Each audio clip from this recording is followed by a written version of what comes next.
ভিডিওটা বেশি বেশি শেয়ার চাই, এই কারণে সামান্য একটা ভুলের কারণে কত বড় ধরনের দুর্ঘটনা ঘটে গেল দেখুন।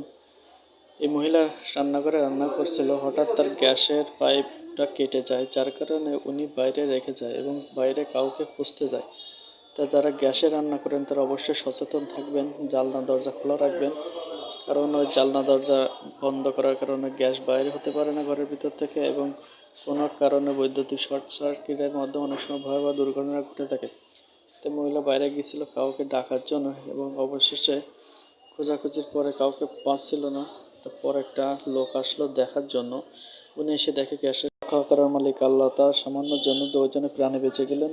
তো অবশ্যই সাবধানে থাকবেন। গ্যাসের লাইন যদি এরকম অবস্থা হয় অবশ্যই জানলাগুলো খোলা রাখার চেষ্টা করবেন, এবং প্রথমত বৈদ্যুতিক যে লাইনটা আছে ওটা বন্ধ করে রাখবেন, কারণ অনেক সময় বৈদ্যুতিক লাইন থেকে এরকম অগ্নিকাণ্ডর সৃষ্টি হয়ে থাকে। বেশি বেশি শেয়ার